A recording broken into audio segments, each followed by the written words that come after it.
And welcome in everybody to the Summit City Sports Report. This is number 30. We have Carroll head football coach Doug Dinan with us. Coach Dinan's in his 15th year at Carroll, 116 wins, just 51 losses. And coach, this past week coming off a 52-0 win against Northrop, claiming the SAC championship. I've got you for 3 championships in the last 4 years. That's got to feel pretty good ever since you joined the SAC in 2015. It is. I think that there was a little learning, there was a learning curve that had to take place, back in 2015 when we first joined. I mean, obviously the opponents, the athletes, the coaching, everything was at a higher level. And I think our program has responded and answered, and it has grown. And, we're reaping the benefits of our hard work right now. Yeah, coach, and let's talk about that. I mean, going back to when you started the program, not started the program, but took over the program here in 2010, a little bit of a rebuilding process. What did it take to kind of get the Chargers to where you are right now? Obviously, the school's grown a lot during that time, so more boys to choose from. But, you look at Charger youth and arguably one of the best youth programs, if not the best, in the Fort Wayne area, maybe Northeast Indiana. But just talk about what all went into kind of turning this culture around. Well, one of our big focuses was to have the vertical alignment between all of our programs, and two, to build a program that was based upon physicality. And I'm not saying anything negative about years prior to, but we needed to be more physical in the program in 2010, and we did a bunch of things to improve tackling, to improve physicality, and our kids responded at that time really well. I think that our kids really that first year, understood the commitment that everybody had in them, and they bought in, and it was the first year that we had won at that time we were 5A, a 5A tournament game, beating Northrop in the sectionals. And then from then it was just, positive growth every year. Yeah, you can see the sectional championship in 2012 to really get things rolling. And looks like we got a comment here. I think it's Ray Vollmer says, let's hear it, Doug. Ray was one heck of a safety for you. Now is at Indiana State. Outstanding player. What was that? Outstanding player. 100%. I mean, he was a warrior on the field for you. Do you have a best memory of Ray? Ray, I tell you what, Ray was the most vocal player that maybe I have ever coached. And I don't know if it's fair to repeat some of those expletives that Ray would say at times, but Ray could play. Ray was an athletic kid and could play just about any sport. And Ray really was a good secondary guy for us.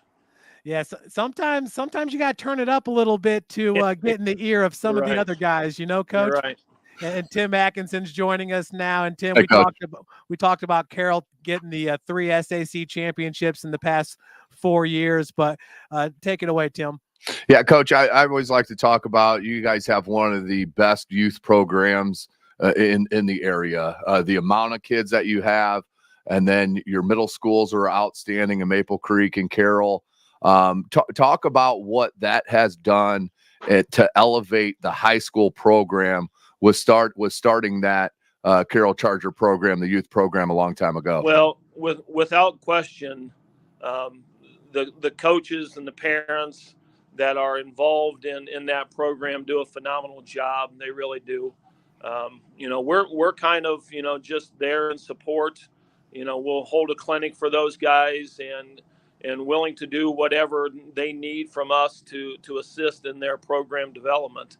At the beginning, way back in 2010, I sat on the board, but the time commitment during the fall is difficult to do, and we now have some other coaches that are on our staff that are kind of that liaison between the youth program and our program, and honestly, the people that are involved in that program do a phenomenal job of teaching, coaching, and being invested in our kids, and we're seeing reward from that, because our kids are prepared.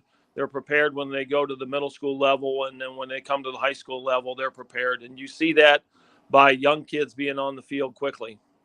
Yeah, and you saw that Maple Creek winning the championship at the middle school level. I think it was just this past week.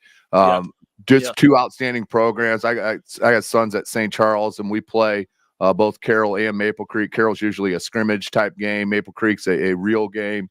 But I'm so impressed always, not only with the amount of numbers that you have. Now it's a big district out there that you have at Carroll, which is you're blessed with. But the coaching staff seems like they're always on point. And it's very impressive to see that. And it's no surprise now that Carroll has now blossomed at the high school level, even now in 6A. Right. And one of the other things that gives us, great pride is the number of former players that will give back into those programs and that are helping out at the middle school levels as well. And, and that's just a tribute to the pride that the individuals take in the program, whether it be at the high school level or at the youth levels or the middle school levels.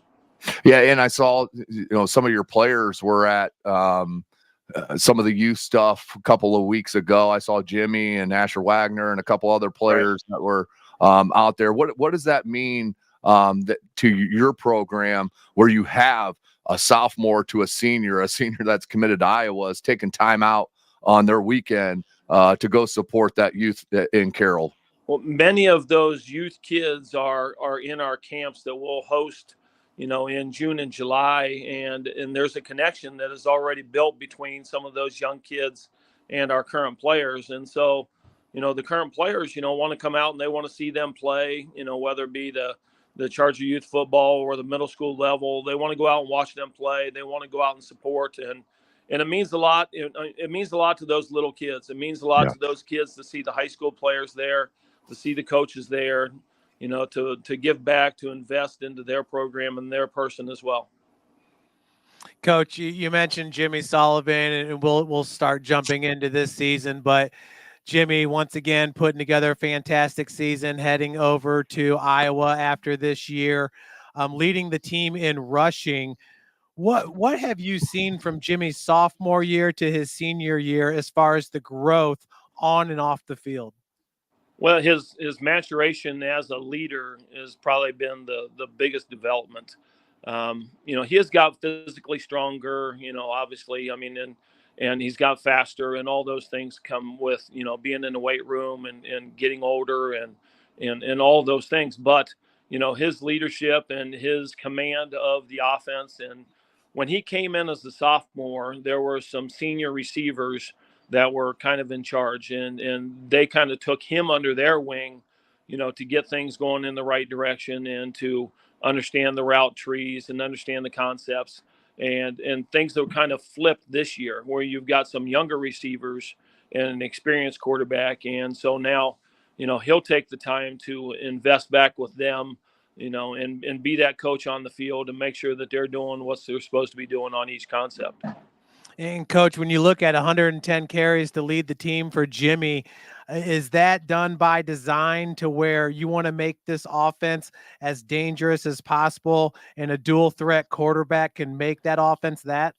The majority of those yards are on design runs. Without question, there are some times where, he'll pull it down, whether everybody is covered or, he's got pressure in the pocket and tuck to run. But, the majority are designed runs, and he is a very talented runner. And, we're going to let him carry the ball. We're going to let him, when it comes short yardage situations, that's also, a +1, because we can add another blocker in front of him. Right. And be a +1 in the run game at the same time. So, he, without question, with being that diverse, to be able to throw it and run it, makes your offense obviously a lot more, diverse and tough to defend. Yeah, and looking at the, you guys step out of conference, which, Jeff and I love it. I know most coaches love it. Was stepping out with the SAC going to A division and B division, where now you can play those first 2 weeks out of conference. You guys have scheduled some of the top programs in the state of Indiana. Are those multi-year contracts, Coach, or is this? Are you still? Are they 4-year contracts, or what's the situation with those?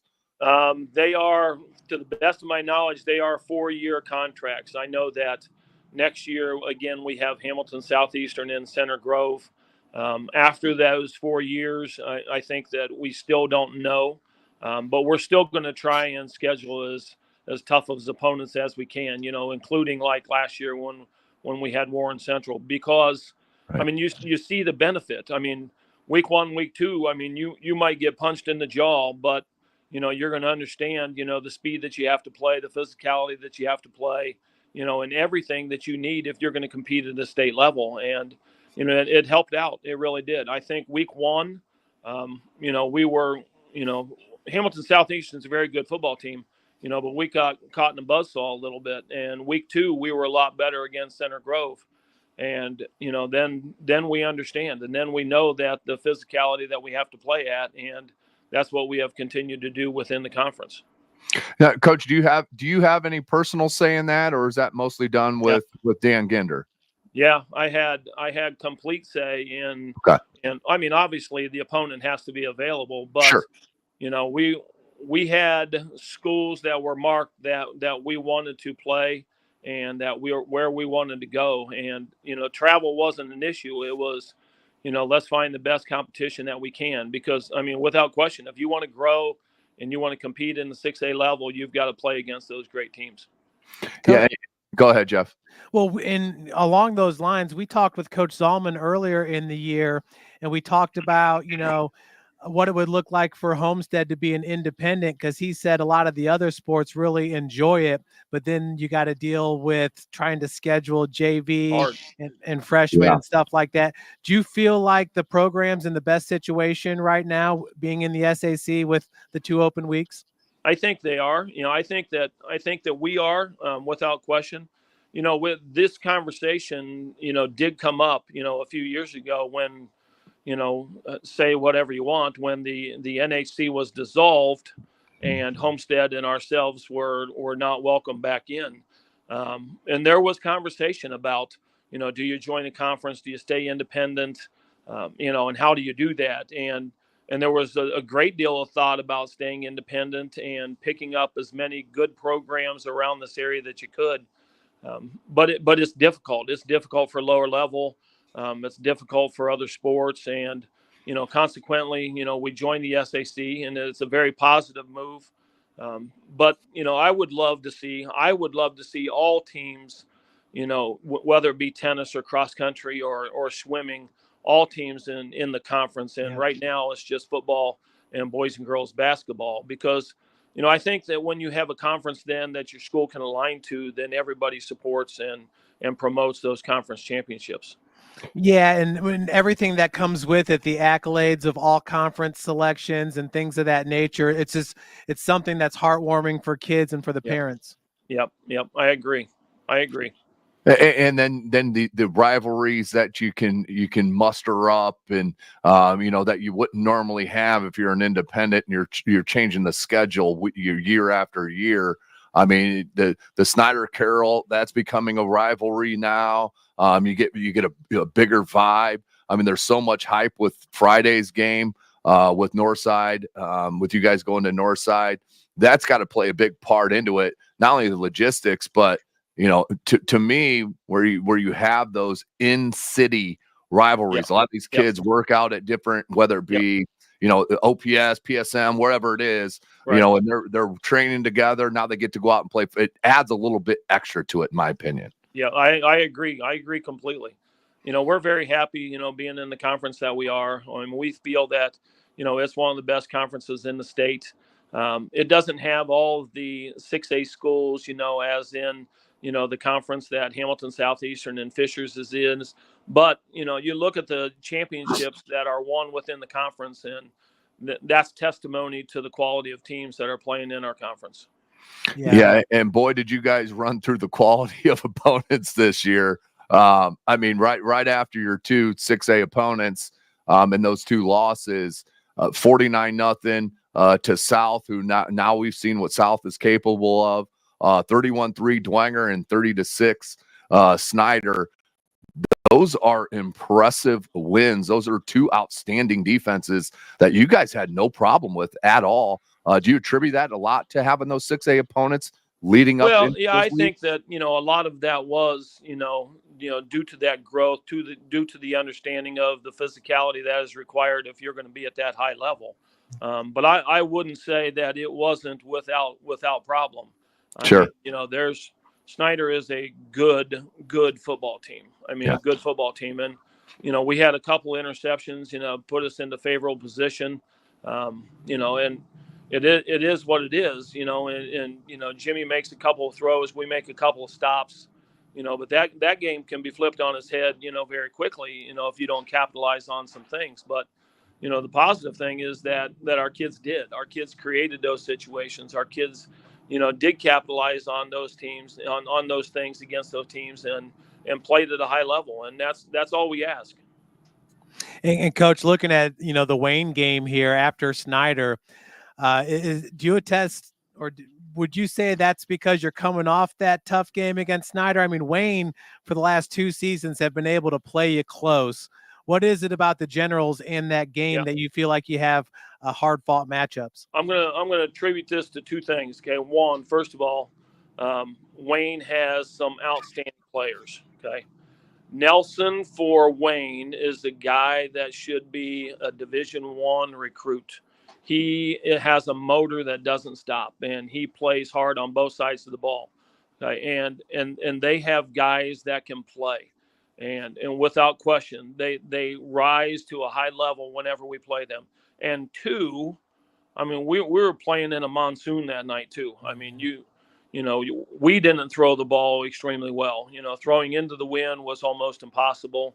The physicality of the game, in that situation, attested to their preparation, where they were putting, 9 guys in the box and, just daring you to do whatever you could do.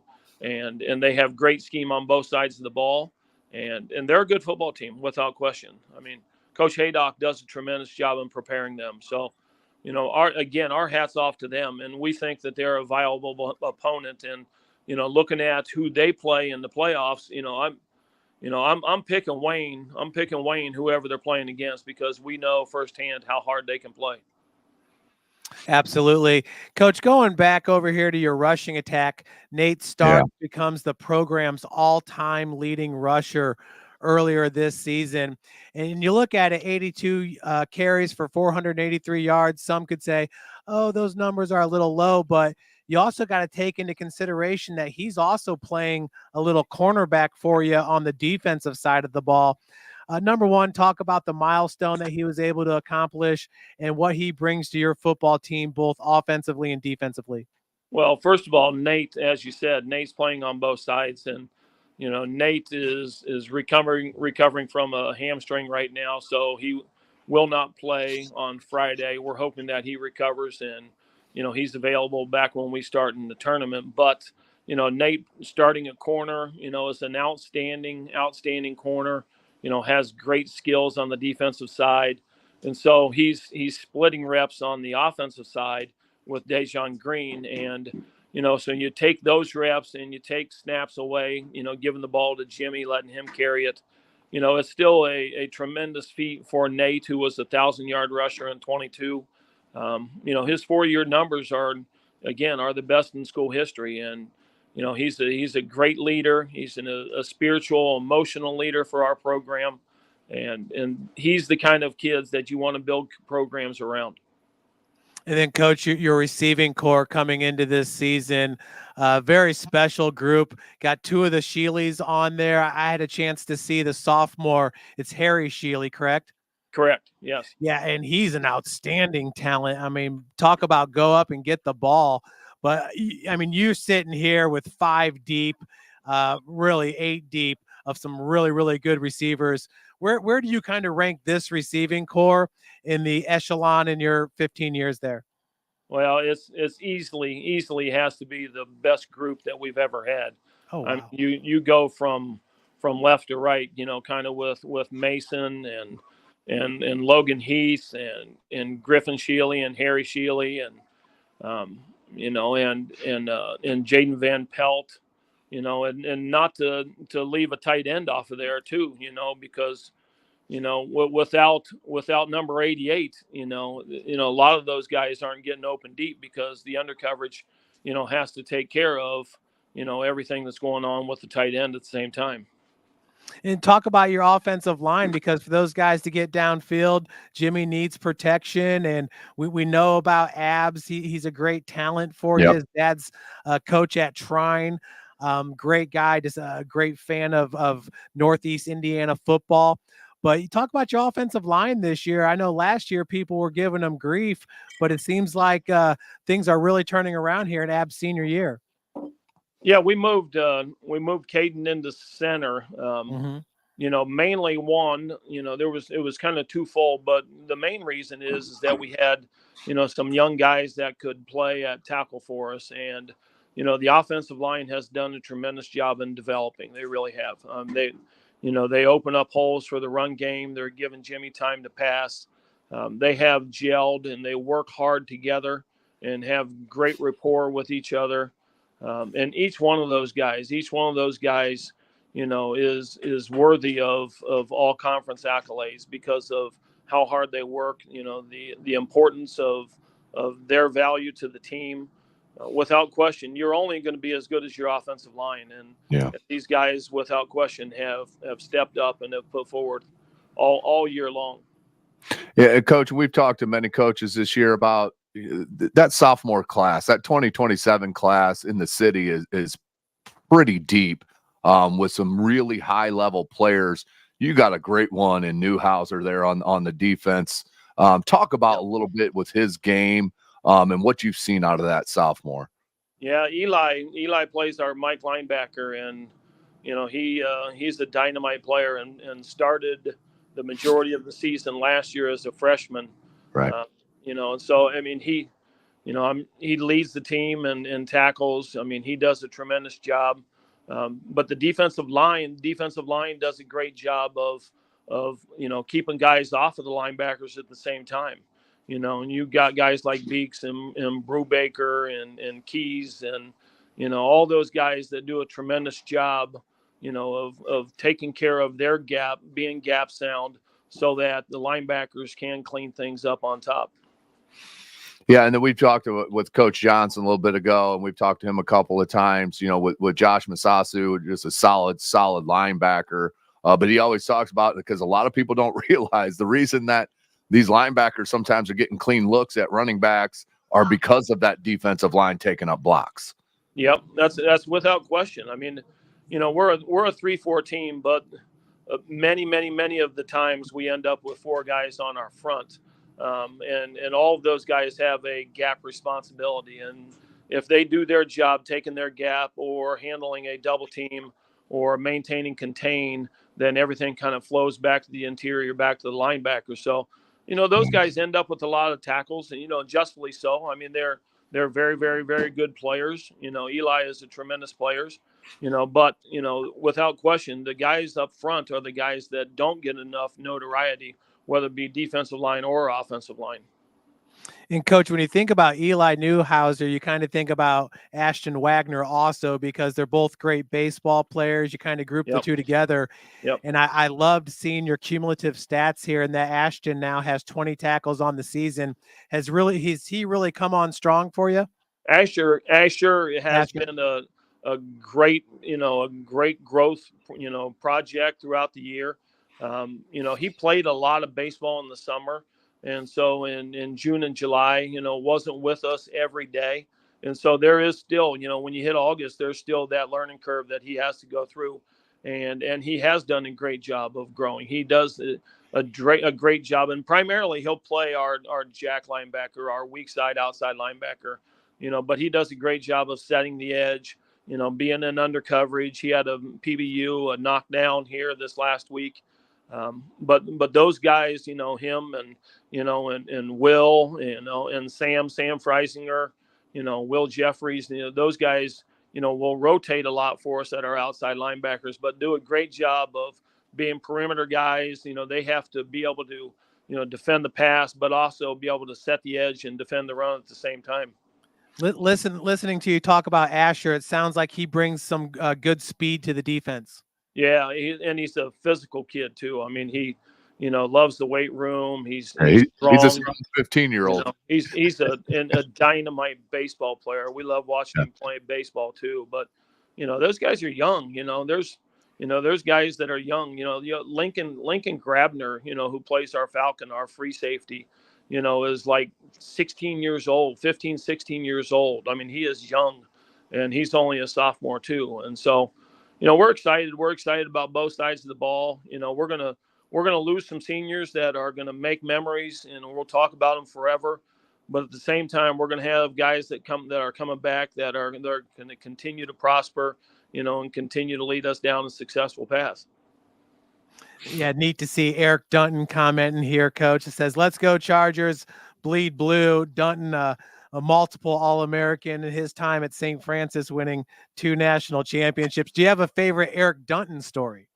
Well, I don't know if I have a favorite story, but I tell you what, he was a year behind Drew Tranquil, and they both played outside linebacker for us. And boy, I tell you what, and both of them are built like a brick house too.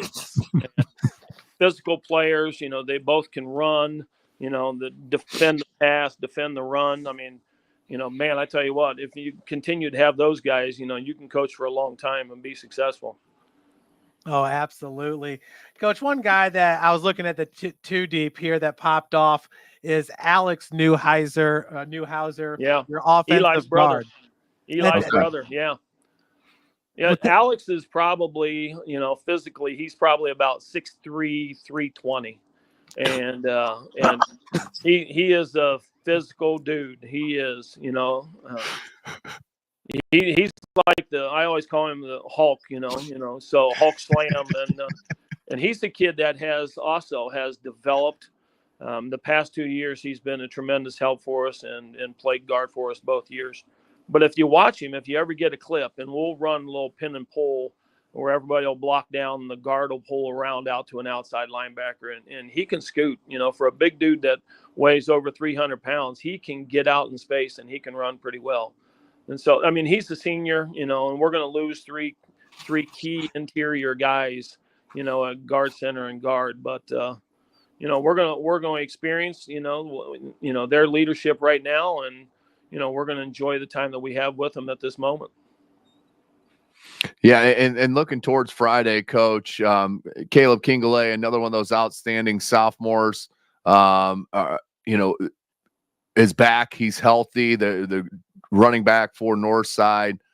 Tristan Newsom, with his running ability, just completed almost 77% of his passes against Wayne. Talk about how tough you're going to have to deal with them on Friday night. Tristan Newsom is a phenomenal athlete. He is as fast as a quarterback that you will see. And if he gets outside of the pocket, outside of your defense, then you've got issues. He's going to create big plays, and he throws it well, and he's got a good receiving core to throw to. He's a dynamite player, and without question, they've had a good season so far, and a lot of it is tribute to him. Yeah. How hard that he plays. Have you seen a quarterback like him this year yet, Coach? Probably not as well, not as talented as him. The white kid at Homestead, is very similar, but I think Tristan's faster. But well, I tell you what, it'd be a race. I know I'm not beating him. I'm gonna be seeing him from 40 yards away on a 40-yard dash, but. Yeah, Tristan is the school record holder in the 100-meter dash, so just kind of bodes to what you're saying. Yeah. And Jim Kressel had a nice comment here. He just said that he was so impressed with how the kids carried themselves as much as how they played. Jim is also a referee in Fort Wayne, but just has high praise for your team this year, Coach. Says you're doing a great job.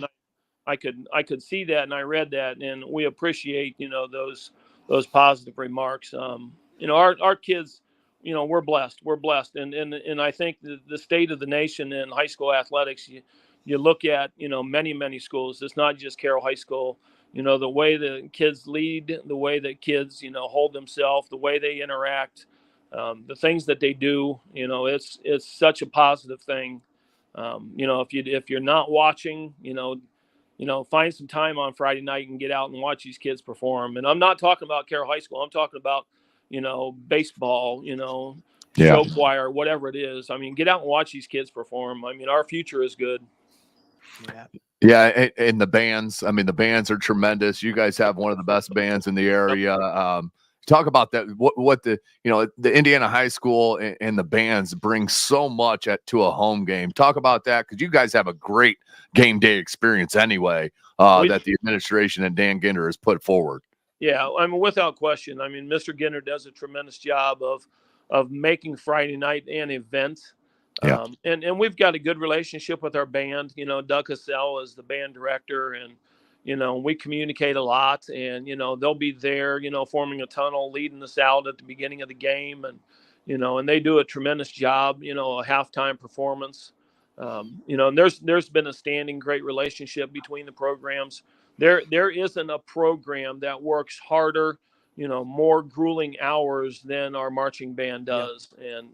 And our hat goes off to them. And Doug knows how I feel about that. We've had his son in the program as well. But it doesn't stop with football and band and show choir and basketball and baseball. There are numerous programs throughout all the school that our kids, our teachers, the community, does a tremendous job of building and supporting. Yeah, and continually with more construction out there too. Yeah, they just keep on adding another wing every time you turn around. So I guess that's a positive thing. We keep growing, and they just keep building the building bigger. Yeah, and to speak on your point, I've done a lot of soccer games in the past out at Carroll, and I'd get there maybe for a 7:00 game at 6 p.m. and then leave at 9 p.m. and the band is practicing when I get there. And they're still there when I'm leaving. Still there. I live literally across the street. I mean, I could walk to school, but and I can hear them. I'll go out on the back and have a cup of coffee and listen to the band in the morning. And you get home from school and you can listen to the band in the evening. And so they are there all the time. And talk about your fan base, the alumni. You always guys pack the house, a home game or away. Talk about what that means to your kids and the show out that you get support wise from the fans. Yeah, I mean, there's no better feeling, obviously, as a high school athlete than to play in a crowded facility, where everybody is there to support, to watch, loud cheering on. I mean, there's no better feeling on a Friday night, and our fan base does a tremendous job of doing that, coming out, traveling. They do, and we're very appreciative of everything. We're appreciative of the facilities that we have, whether it be the locker rooms, the field turf, the Jumbotron, all those things. We're very appreciative of everything, the Friday night environment that Mr. Ginder provides for us, and we're very fortunate. We're very fortunate to be where we are. Yeah, he's one of the best in the business. There's no doubt about that. Jeff and I have got to know him over the years, and just an outstanding individual that absolutely cares about his kids and his school. And you can see that translate at any event that you're at for Carroll. Yep. I agree completely. Coach, going back to the Northside game, so we talk about Tristan Newsom, who's outstanding. Also on offense, they got Caleb Kingley back, the sophomore running back last week, and he looks as dynamic as he did in week 1 against Northridge. What are you seeing from the sophomore running back? Absolutely. I mean, again, as I said, I mean, they do it. First of all, their offensive line does a nice job. They block well, and they have athletes, at the receiver, running back, quarterback positions. They're talented without question. I mean, they played hard in every game, and you look at, beginning of the year, a loss to Lawrence North, and Lawrence North is undefeated and probably one of the top 3 teams in the state right now. And you look at the rankings of where they're at, and it's a tribute to, Coach Johnson and the job that he does, and I've known Ben for a long time, going back to our Snyder years together. And I respect the growth that he has, given, and the kids and the opportunity that he has given the kids at Northside High School. Is there anybody on Northside that we haven't mentioned yet that your assistant coaches got a bug in your ear about? Well, how about number 9 that plays on the defensive line for him? James Early Jr. He is a man child, okay, without question. I've seen him in person. Obviously, he played in previous years, but another guy that you got to know where he's at all the time. And so, without question, they have players Committed to the Cincinnati Bearcats. Yep, Yes. absolutely. Yep. Yeah, and you talked about it with the defensive linemen opening things up for linebackers. Josh Masasu has been a 3-year starter there for Coach Johnson, the middle linebacker. A tremendous player that he has that can really read off of those defensive tackles and ends to mop up some play. Is that something you guys have to figure out to get this win Friday? Absolutely. If we don't account for their interior 6, and they have an overhang guy that's going to adjust to your formations, but somebody is going to come screaming in and make a play, and not to mention their secondary, which is very opportunistic, has created turnovers in numerous games. You look at the Wayne game. We talk about how hard Wayne played against us, and Wayne turned the ball over 6 times versus Northside. Right. That's the difference, and you could say Wayne turned it over, or is it Northside created the turnovers? Either way, they're opportunistic with those situations. It's funny you say that because they absolutely did cause those turnovers. A lot of those were strip balls or forced fumbles on a big hit. So yeah, it wasn't like Wayne was just coughing the ball up on a whim.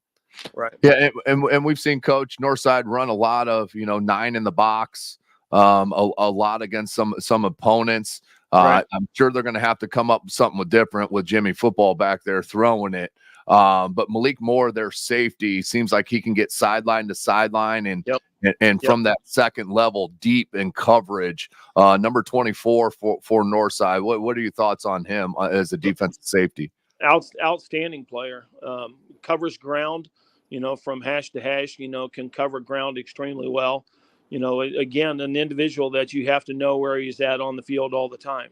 And you talk about them putting guys in the box, and you look at games, such as when they played Lures, and Lures was going, and that was a bad condition game too, but Sure. It is what it is. But they're playing, 2 tight end, 2 running back, and they're in 22 personnel. And then you play against Wayne, and they're more in a 32 personnel, and sometimes 4 tight ends and 2 running backs. But Northside is able to match, personnel wise in each of those formations, and, whether it be, they come in with 9 in the box or, 6 in the box based upon the formation that you give them. Sure. Coach, this week 9 game, you guys pretty much have the SAC wrapped up. Yes. It's wrapped up. Yeah, there could be a tie between you and Snyder, but yeah, the tiebreaker. How do you approach going into week number 9? Is this a must-win game? Is this a game where you want to get more guys some reps so you have more depth heading into the postseason? Well, there are really 2 objectives, that we have, and the first is that we are continually playing better each week going into the playoffs, and so with that mindset, you can't take days off. You can't take games off. And that's first of all, that's disrespectful to any opponent that you prepare in that way. And so that's one way that we will never prepare. And secondly, you want to win out, and you want to, seal that conference championship, without the tie, even though that, we would win the tiebreaker, you want to finish that year with undefeated record within the conference. Yeah. And you want to continue to play well, and your players want to continue to play well. And so, there is no downtime. It doesn't matter who your opponent is. We tell our kids this all the time. The real opponent is yourself. The real opponent is, to fight through complacency, laziness, apathy. You've got to fight through those things, because if you want to play well in the playoffs, you have to be in an uphill rise at this point of the year.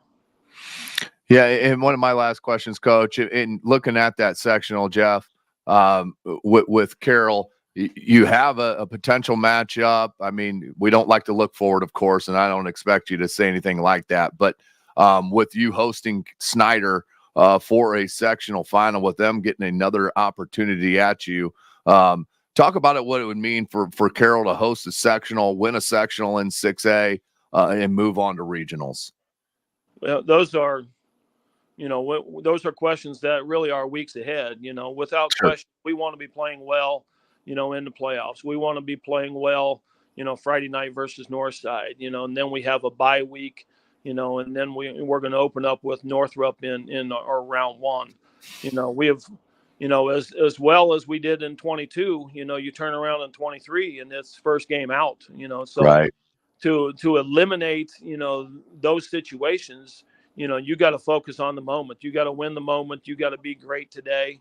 We've got to have a great Wednesday practice tomorrow. We've got to be prepared and dialed in for Northside, and every day after that, it's going to take care of itself. Sure. Coach, obviously, and I'm not dodging the question, No, but honestly, not at all. I do not care and concern ourselves with, what that potential sectional, championship, regional, those things will take care of themselves. Absolutely. Coach. So obviously the two tough losses to start the season, but then winning that Snyder game, which has become one of the better rivals in the SAC, Snyder and Carroll, winning that 30-6.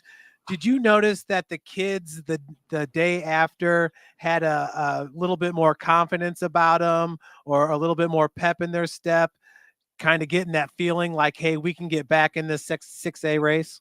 When I really honestly felt it was at the halftime of the Center Grove game, when, even though the score might be not indicative because of a couple of faux pas on our own behalf, but at halftime at Center Grove, obviously we didn't finish the game, but I felt their swagger change at that time.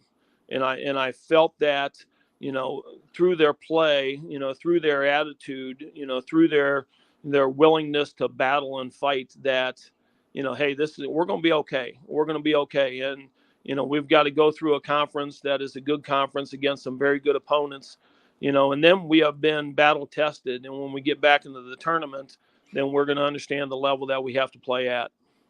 Certainly. And going back, you talked about it, the highs and the lows last year, losing in the first round of sectionals there against Warsaw. What did the guys take away from that going into the offseason that you feel like could be fuel heading into this postseason? The big takeaway, was that we knew that, we're only going to be as great as our senior leadership. And that's the one of the biggest attributes that I noticed with this senior class, is that, they're embracing hard work. They're embracing the relationships with each other. They're embracing the grind that we have to go in, and they are not accepting mediocrity, and they won't let that, filter into the program. And that's what can happen. You can become complacent. And I'm not taking anything away from Warsaw. Warsaw is a good football team that came down and smacked us in the mouth, but, or I should say, we went up to there, but, without question, we have to play, and our leadership has to be at a high level for us to be able to compete at that high level. Yeah, no, 100%, Coach. Well, Tim, did you have any last questions? No, we just appreciate you taking your time out, Coach. I know it's busy, especially at the end of this season, to get going. I'm glad that we had a chance to talk to you, and, good luck Friday night. And we wish you the best of luck going into 6A sectionals. I appreciate everything that you guys do. We really do. The, Fort Wayne area has great exposure for high school athletics, and you guys do a tremendous job, of doing that, of broadcasting and televising, and, and doing all the things that you do to promote our kids in Fort Wayne. And we appreciate that and everything that you do. Yeah. Everybody in the 260 superstars when it comes to Summit City sports. There ain't no doubt about it. We treat them all like that. Hey, Coach, my last question is, you talk about your senior leadership this season. Can you just name off your captains for us and tell us a little bit about each one? All right, so now you put me on the spot here. So I got Nate Starks, and Nate is, as I said, is probably the spiritual leader of our team, and a tremendous leader. A great running back, a great DB. Jimmy Sullivan, he is Mr. Football. He is Jimmy Sullivan, Iowa Hawkeyes. I mean, and to watch him do what he does on a daily basis is astounding. And I coach the quarterback, okay? And so I will take no credit for everything that Jimmy does. I mean, make sure that you understand that. Caden Abs is a captain. Caden, again, we moved to the interior, so one, it would give us physical strength up the middle. And, we think also it might help him, as he goes to the next level, being an interior college lineman. Mason Ermiter plays our left guard, number 70. And Mason, and some of those offensive linemen are some big dudes. I mean, they're like 6'3", 6'4", 6'4", 6'5", and Mason might be 5'10". Okay, but dude, he is the most intense kid that you'll ever be around. He really is the heart and soul of the offensive line. And number one is Will Jeffries there's two more. Will Jeffries, number one, and then Ethan Tranquil, number 4. Both those guys play linebacker. Will is inside linebacker. I mean, Will is outside linebacker, plays our Sam linebacker, and then Ethan is an inside linebacker as well. Coach, who's more intense, Mason Ermiter or Ashton Pasetsky? Who's more intense? Probably, I would have to say, probably on a daily basis, I would have to probably give it to Ashton Pasetsky. Now, don't say that out loud. And good thing we're having a bonfire right now that Mason doesn't hear me say that. But I tell you what, there isn't an individual with more heart than Mason. I will say this, okay? He is a tough dude because he's got a knee that's got issues. He's got an ankle. He cracked his tooth in one game, had to have it replaced. I mean, they're one thing after another, but you know what he doesn't do? He doesn't miss a snap. He doesn't miss plays. He is a tough dude. Pasetsky he just wanted to, not in a violent, bad manner, but he just wanted to fight on every play and give you everything that he got in. With him being a defensive end last year and Caden was an offensive tackle, I mean, Lord sakes, I mean, we would just be doing a 2-minute drill on Thursday and with no pads on. And these guys are just going at it like it is quarter 1 of game 4 of the season. I mean, and it became scary, and so we'd have to shut them down and, whatever. So, intense times, and, that's what you get when you have kids that care, the kids that work hard and kids that are invested. They're going to compete and they're going to go as hard as they can all the time. That's awesome, Coach. We'll let you get back to your bonfire. Thanks again for joining us. You appreciate it. Thank you guys very much. Absolutely. Thanks, Coach. Oops. Head coach Doug Dinan there with the Carroll Chargers. They're on fall break right now. He's at a bonfire. And I'm so excited for this game right now, Tim. Yeah. And, you look at the way that their season is playing out, you kind of get a renewed sense of what's this team going to do in the playoffs, and he's talking about senior leadership, telling us about Mason, and we know Jimmy and Nate Starks and all those guys. Those are a lot of guys, Abs, who have a lot of snaps under their belt, sophomore starters for you. So you get a renewed sense of, because I know some people were down once again in week 1 and week 2, but this is not the same team as a year ago. And I feel like they're more high powered. You're seeing Harry Sheely getting more involved, and he's a super sophomore, just another great sophomore. I'm excited for these guys as the postseason comes up. Yeah. And they, a lot of them been to a state title, Jeff. So they know what it takes to get there, which I think is huge as far as weight level when it comes to these kids' confidence on moving into sectional play. And I respect Coach not wanting to get into sectional play. Most don't, because they still got a regular season game left to play. But these kids, a lot of them have been there. Jimmy was there. He was in Lucas Oil throwing the ball. He has a lot to tell his other teammates, these young sophomores, that this is what it takes to be able to get to Lucas Oil Stadium in Class 6A. And Jeff, I think they're playing. We've talked about East Noble and how well they've been playing this year. Some of the tops in the state of Indiana. I think Carroll's right up there when you look at what they've done in these games. A lot of them have been blowout games. We saw Dwenger run it through to Snyder last Friday night. Snyder has come close in several games where they had to get an extra level play to break through for the win. I'm excited for Carroll's chances in 6A, to be honest with you, Jeff. But I couldn't help look forward to another Carroll Snyder rematch at a sectional championship game. Yeah, no doubt about it. Tim, you got Jimmy Sullivan, Tristan Newsom, Kemar Nelson, and Dylan Krell. Who is your player of the year? Can I wait one more week? No, just right now on the spot. You can change it next week, but now. Right now, if I had to pick, I would probably take Jimmy because of the extra rushing.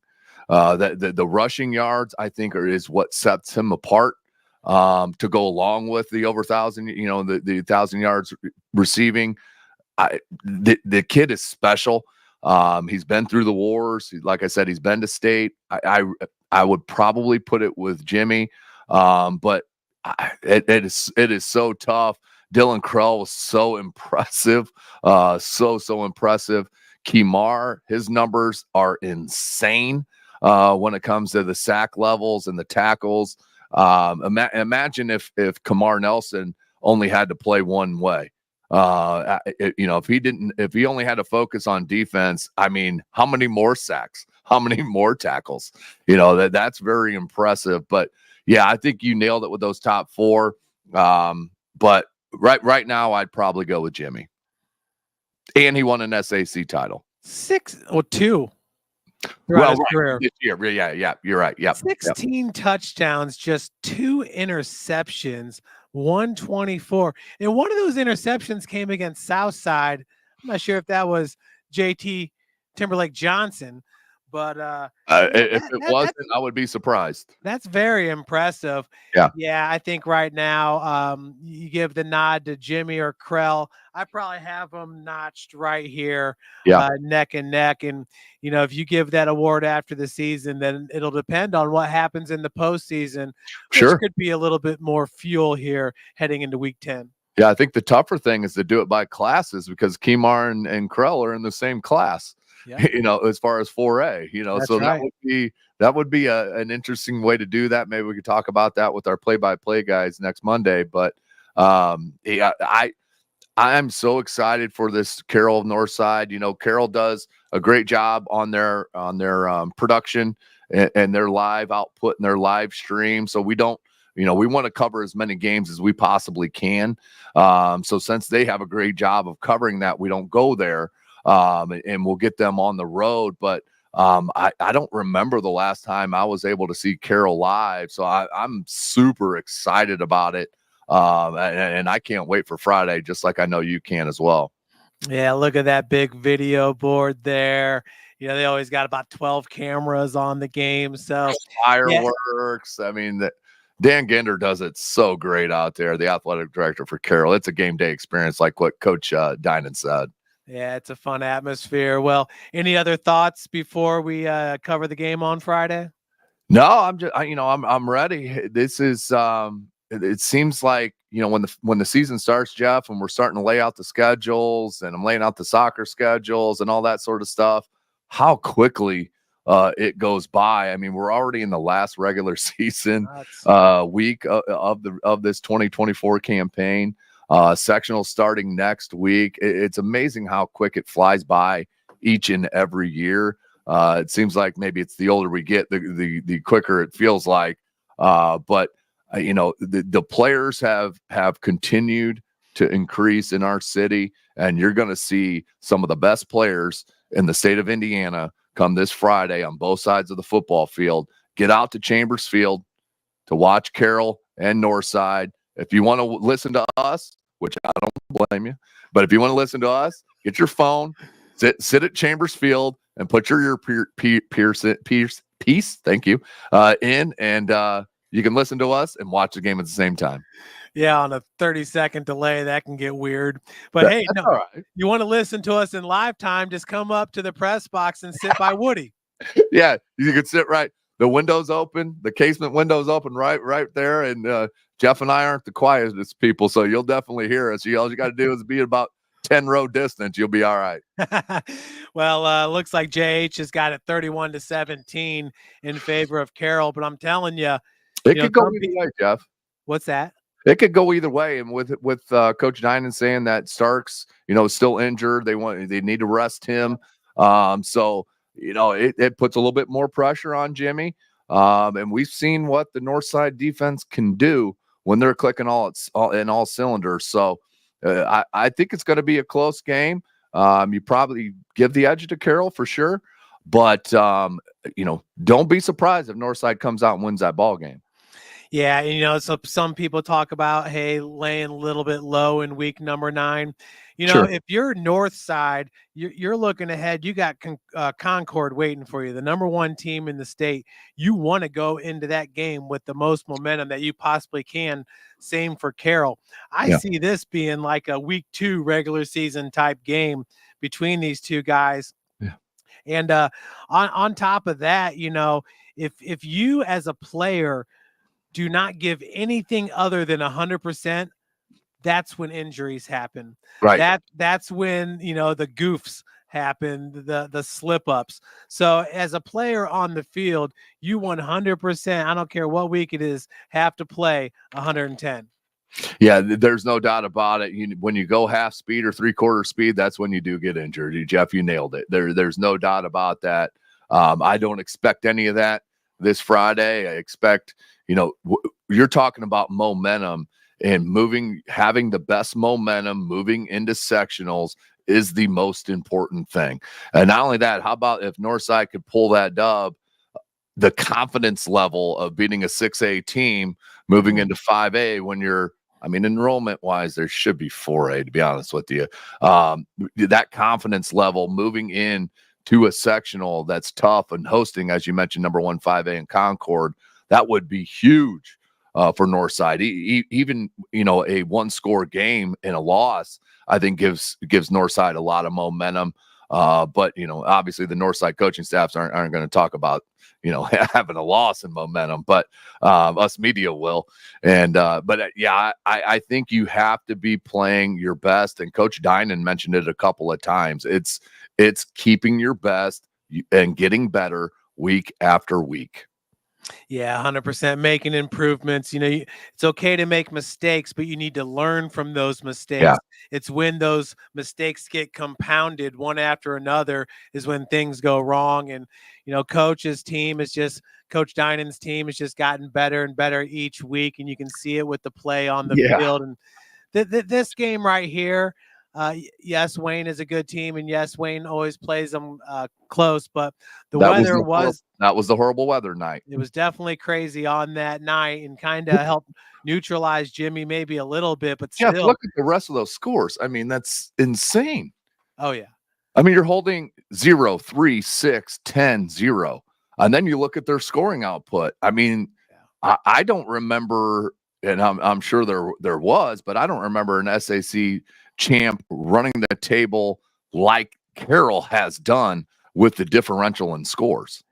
Yeah, no doubt. That is complete domination, really. Yeah. And then, you think of Asher Wagner, you totally forget about they're loaded at linebacker. Right. With Jeffries. They got like 8 of them.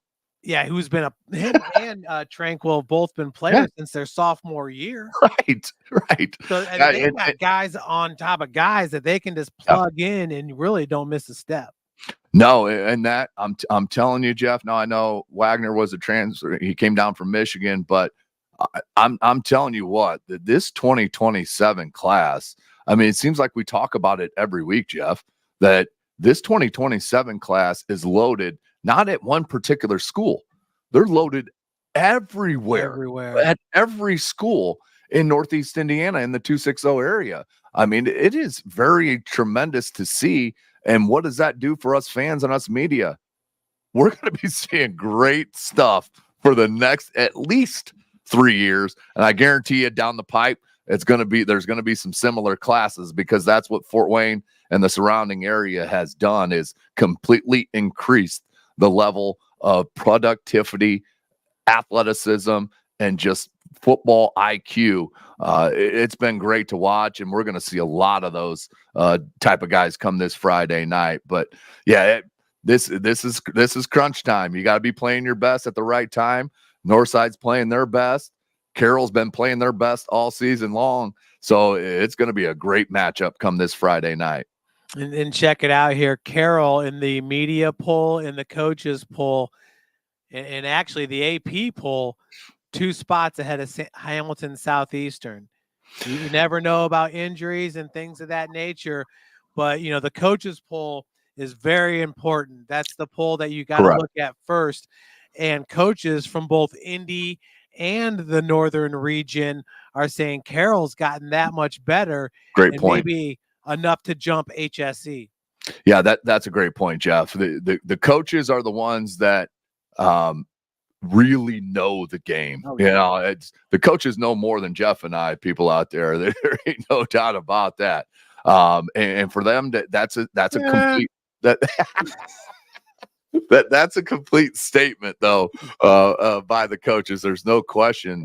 But Carroll, I mean, the lopsided wins, besides that wing game and the SAC, are so impressive. You know, and it was great to talk to Coach Dinan with the gloves on outside by the bonfire. I mean, Fort Wayne, Indiana, folks. I mean, that's what it's all about right there. The leaves are falling. The bonfire's out on fall break. You know, just a what is this, Tuesday? Just a Tuesday evening here in the 260.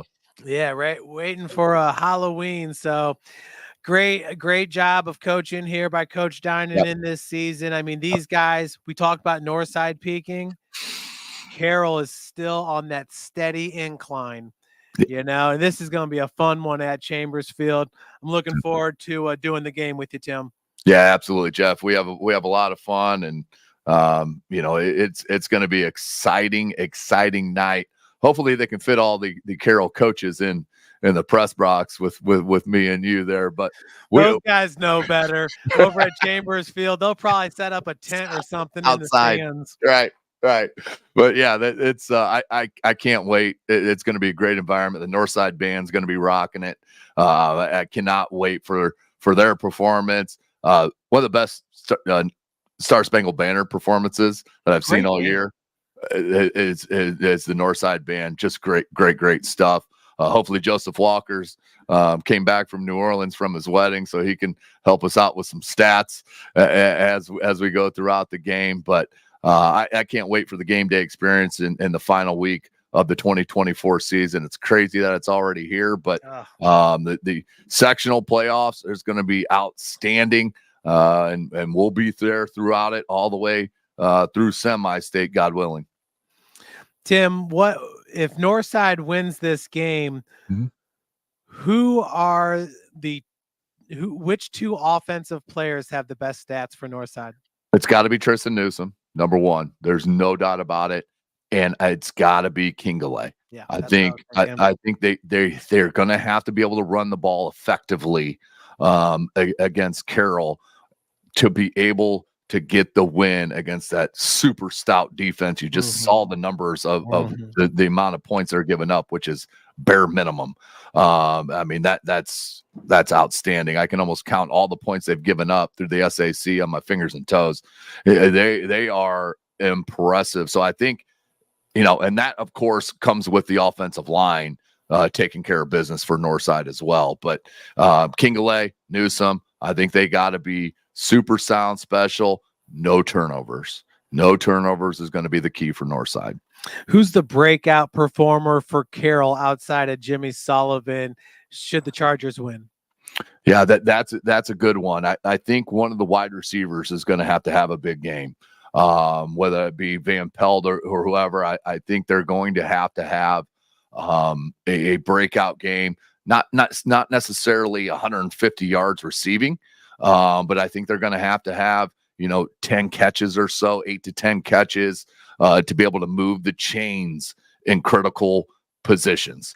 Northside likes to get you behind the chains, and I think if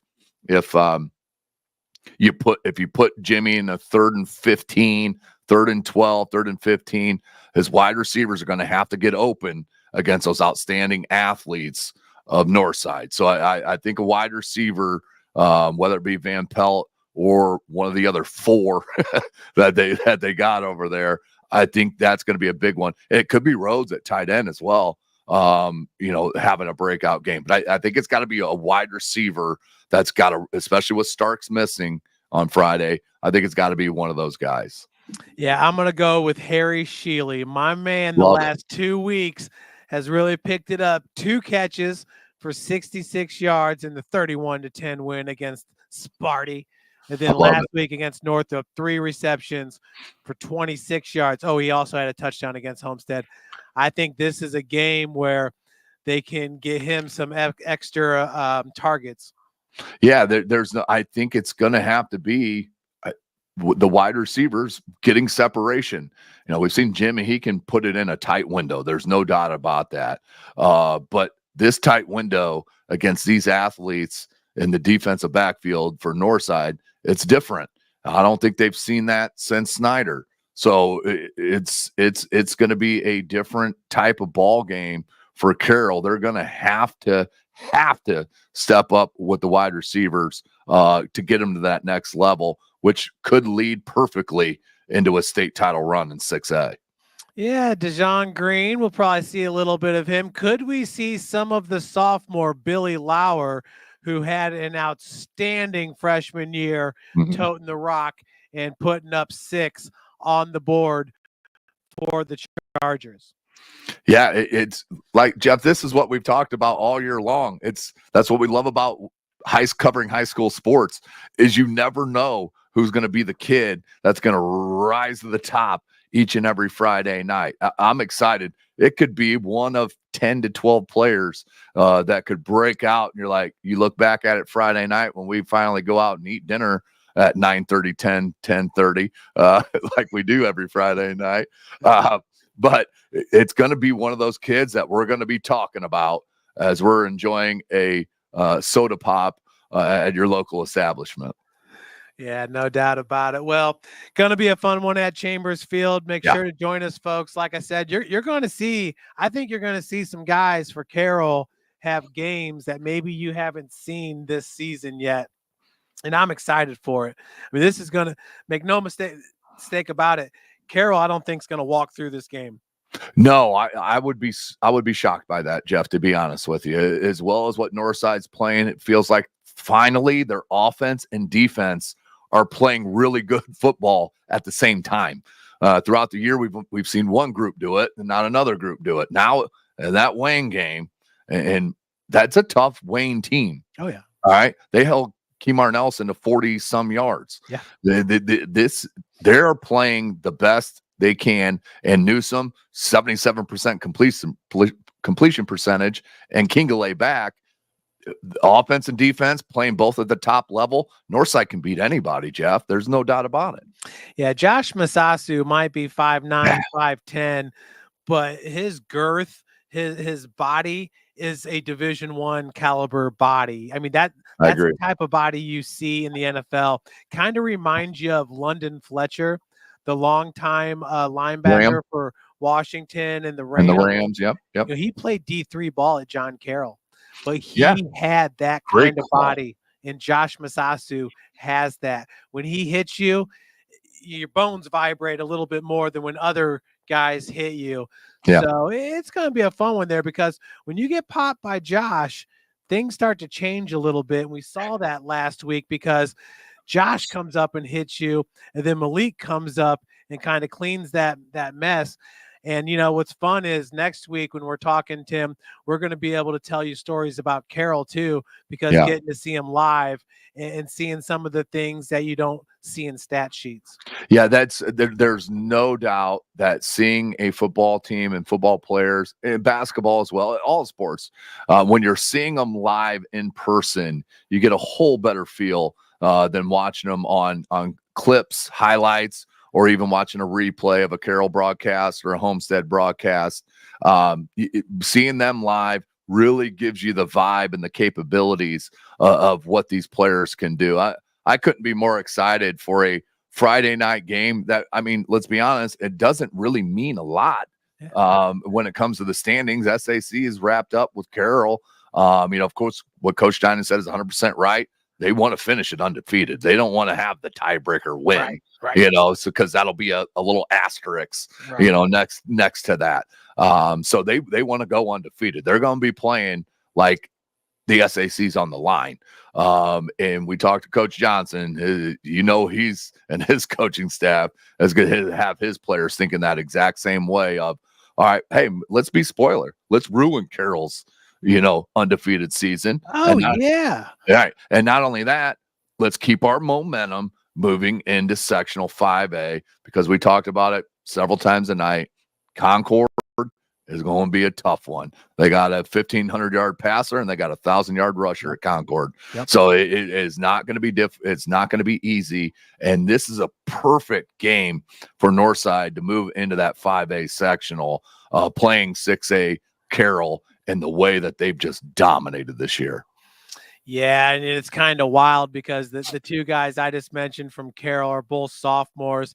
And then when you think defensively, with Wagner and Newhouser being sophomores, those are some guys that you're really excited to see.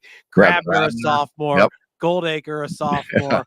Yeah. Holy moly. Right. Well, gonna be a good one, Tim. So, and we hope to see everybody out at Chambers Field. I think that we can pack the house there. Carroll's gonna bring a ton of fans and some spillover probably to the home side. And I think Northside's gonna have its best crowd of the year for this big time, prime time matchup, 7 p.m. under the lights at Chambers. Yeah, if Northside's fans show up like they did at the totem pole against Southside, it was a great atmosphere. I hope they do that again. They're sitting right below us. So I hope that happens. I expect it to happen. Yeah, it'll happen. And it's going to be outstanding to see come Friday night. And I can't say it enough. What a way to close out the regular season for our broadcasts, for us to be there for Carroll at Northside. It's going to be special, Jeff. Yeah, you don't want to be that one Northside fan that misses the great game if the Legends pull off the dub. You know what I mean? Right. You want to be there because, yeah, you can watch it on YouTube and that's great. Mm-hmm. But to watch it live, I mean, just the little goosebumps and stuff, just the electricity in the air should be fun. And I can't wait to throw some highlights out with Carroll players. That's going to be been a while. Yeah, it's been a while. It's going to be really cool to do. And I'm excited to get them tagged in all those tweets and Facebook posts that we're going to do come Friday night. Hopefully Jeff doesn't hit too many of them, or it may take me 2.5 hours to run through a Friday night. But that's how much we love the kids. Everything's a highlight to us. There ain't no doubt about it, Jeff. We know that. Well, shoot, we had the Columbia City play up there. I was just wanting to show you guys. It's up to like 44,000 views. The field goal on Facebook. Yeah.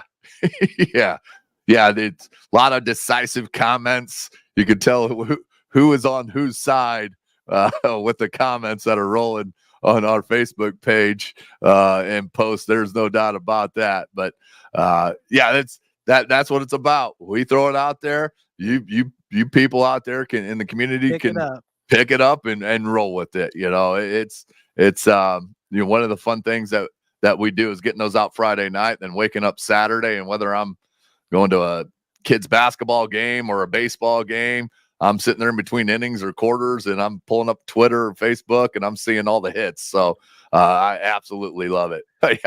Almost 53,000. My bad. And Twitter mirrors it. What's that? Twitter mirrors it. It's right up. Yeah. Yeah. I mean, those are the kind of numbers we saw when John Barnes hit that 3-quarter shot.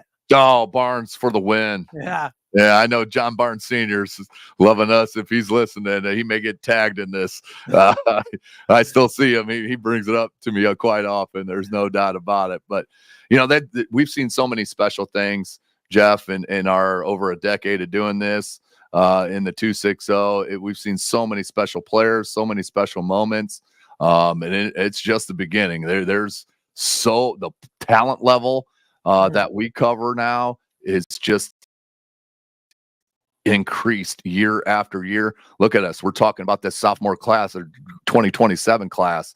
I guarantee you, I mean, with Blackhawk Christian basketball and their youngsters and Homestead, I mean, there are players in sports in the city of Fort Wayne. I'm so excited about it. New Haven's got some youngsters. They're going to be good in the coming years. I can guarantee you that. But, and this was a touchdown, by the way. Oh, yeah. Yeah, you don't even have to look twice. I mean, it's Stratton Fuller. Yeah. So he's going to make the impossible look possible for sure. Yeah, and the way I always looked at it, because I've heard some people come back at me with it when I say it's a touchdown. He's hitting the pylon as he's falling. That means the ball's tucked in his gut. If he's hitting that pylon with his shoulder, that means the ball's across the line of scrimmage or across the goal line. So to me, that was a no-brainer. Obviously you don't want a game to end or have an inadvertent whistle, but people make mistakes. How many coaches and football players out there every Friday make mistakes? Referees are going to do it. It's a human thing. You get an inadvertent whistle, it happens. But they still had an opportunity to stop them, Jeff, in that play, and it didn't happen, which just adds more fuel to that sectional 19, boy. Oh, yeah. Yeah, for sure. Great sectional 19. And yeah, one of the things is, Leo could have easily fell on that ball and, game over. Sure. So, yeah, it kind of goes both ways with that. But, I get it, a tough loss. But like you said, you have a chance for redemption if you're Leo in that sectional number 19. Yep. We'll take one look at it real quick, and then I'm going to let you go. But East Noble, Leo, these, Columbia City, boy, it's a little bit of a gauntlet here for Columbia City to get past Dwenger and then Wayne. But boy, if they do, they would certainly be deserving. And Leo, I got them beating DeKalb here and meeting up with East Noble. Yeah, I kind of feel like this is East Noble's year, but you never know. There's no weeks off here in this sectional 19. That's why you roll it out there and let the players decide it. It doesn't matter. And that being said, Southside is no walkover. Dude, I'm telling you, they got players. Portee, Irby, Alexander, Malone, Timberlake Johnson. Yeah, they got guys. They got players, man, and some of them are sophomores as well. So I mean, it's going to be. I can't wait to see how Southside keeps adding on to their momentum that they have right now. The sectional 19 is super tough. It'd be great to get them out of sectional 19, so they have a little bit more of an opportunity. But I mean, there was some powerhouses: Wayne, Leo, Columbia City, East Noble, Dwenger. I mean, you're talking about some of the winningest programs in their conferences. So it's not going to be easy in that sectional, but maybe let's take, I won't say anymore, but yeah, I would love to see them in a different sectional. Seed the North, seed the South. Hey, I got no problem driving 2.5 hours to a game. Yes, I love these matchups here. I'd probably love them a little bit more if they were in regional, or semi-state. Sure, because absolutely. We know dang well. We saw what Leo did to Ole Miss last year, and they had to fight like crazy to get past East Noble. Right, exactly. That's a great point. Yeah. I mean, Leo looked like an NFL team. Oh yeah. They just dominated every facet of it. And I think they had two D1 players on that Yes, they Ole Miss did. squad. Yeah, the So receiver and the running and back D- maybe was a defensive lineman. They had two guys. We'll say Yeah, that. yeah. It's been a while. We've seen a lot of games since then. But yeah, there is, you never know, and that's why I love our city and what we're doing. As these kids continue to grow, great coaching staffs, great youth programs, great trainers in our area. I can't say it enough. I mean, in all sports, kids, if you want to go be the best, all the opportunities are out there for you. Go do it. Go do it. Whether you're basketball and you're on the girls' side and you want to go train at 5 a.m. with Bernard Hollins, or you want to train at 10 p.m. with OPS and Tyler Palmer, or, Brandon Evans and Chase Sanders on the basketball side. You got the PSM and OPS guys on the football, Traction AP, True Fit. I mean, we could go on and on and on with the opportunity that the kids have. Kids, I'm talking to you directly. If you want it, go get it. It's out there for you. Take care of your grades, take care of your mom, and go get great and go get better. Do it. Yeah. Take the instruction and work your hardest. The old cliches, never take a play off, but some kids do and some kids don't. The kids that don't take a play off, their names are Brandon Logan and Landon Fry and Calabody and that's the other Hauser. And that's the other thing, Jeff. Some of these kids that are watching, they're 7th and 8th grade. Well, I'm not the best player on my team, or a freshman or a sophomore. I'm not the best player on my team. A lot of kids that we've seen over the years that went high level and were the best players their senior year, were not the best players their freshman, 8th grade, 7th grade year. Maturity comes at all different times for players, both boys and girls.